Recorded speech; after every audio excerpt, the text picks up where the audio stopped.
On Christmas Eve, many years ago, I lay quietly in my bed. I did not rustle the sheets. I breathed slowly and silently.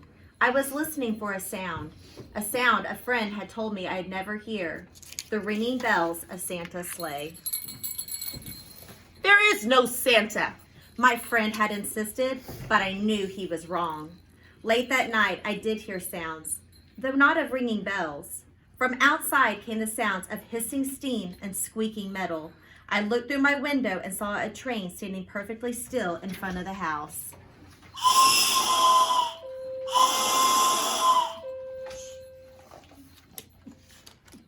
It was wrapped in an apron of steam. Snowflakes fell lightly around it.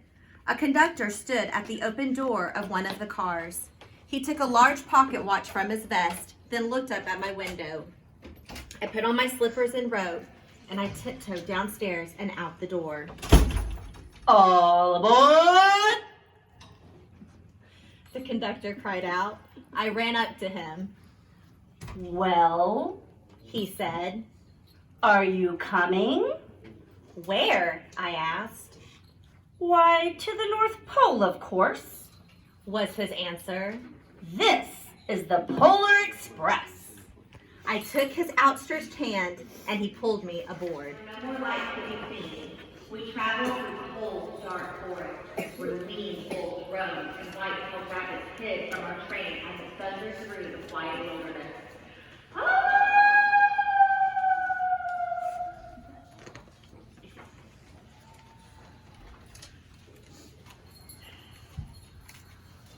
We climbed mountains so high it seemed we could scrape the moon. But the Polar Express never slowed down. Faster and faster we ran along, rolling over peaks and through valleys like a car on a roller coaster. The mountains turned into hills, the hills to snow-covered plains. We crossed a barren desert of ice, the great polar ice cap. Lights appeared in the distance. They looked like the lights of a strange ocean liner sailing on a frozen sea. "There," said the conductor, "is the North Pole." The North Pole? It was a huge city standing alone at the top of the world, filled with factories where every Christmas toy was made. At first, we saw no elves. "They are gathering at the center of the city," the conductor told us. "That is where Santa will give the first gift of Christmas." Received the first gift. No light could be seen. We traveled through cold, dark forests, where lean wolves roamed and white-tailed rabbits hid from our train as it thundered through the quiet wilderness.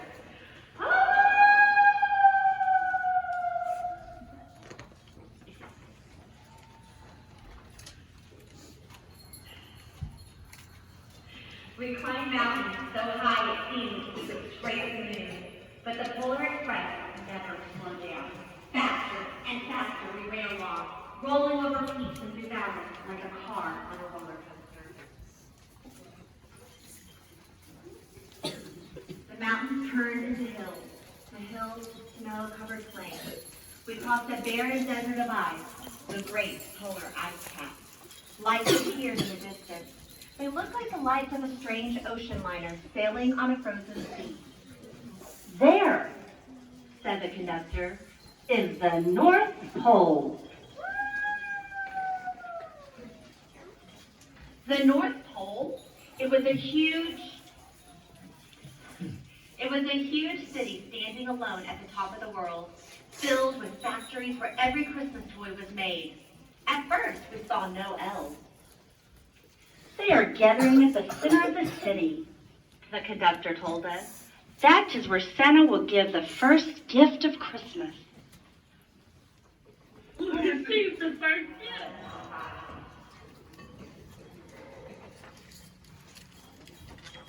We pressed through the crowd to the edge of a large open circle. In front of us, Santa's sleigh. The reindeer were excited. They pranced and paced, ringing the silver bells that hung from the harnesses. It was a magical sound, like nothing I'd ever heard.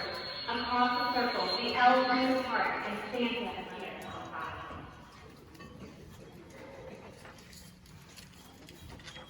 We pressed through the crowd to the edge of a large open circle. In front of us was Santa's sleigh. The reindeer were excited.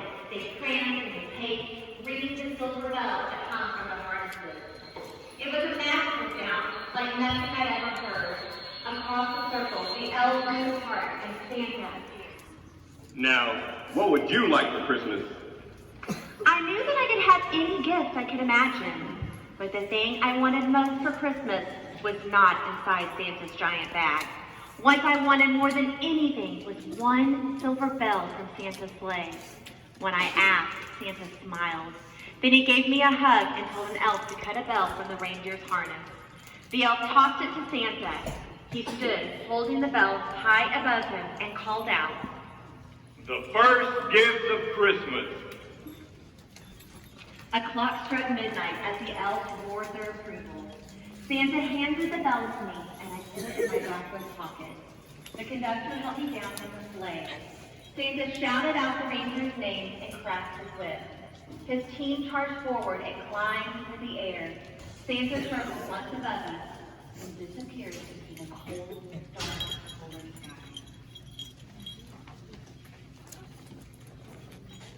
As soon as we were back inside the Polar Express, the other children asked to see the bell, but the only thing I felt was a hole. I had to Whistle and sped away.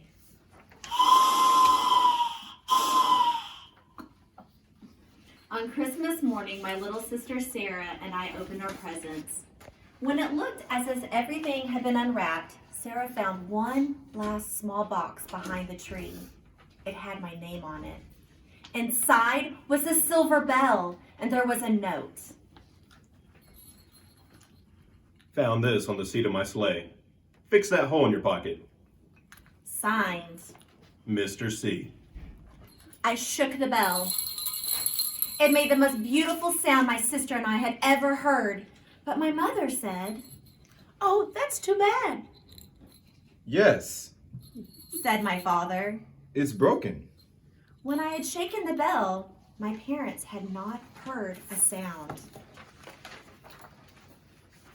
At one time, most of my friends could hear the bell, but as years passed, it fell silent for all of them. Even Sarah found one Christmas that she could no longer hear its sweet sound. Though I've grown old, the bell still rings for me, as it does for all who truly believe.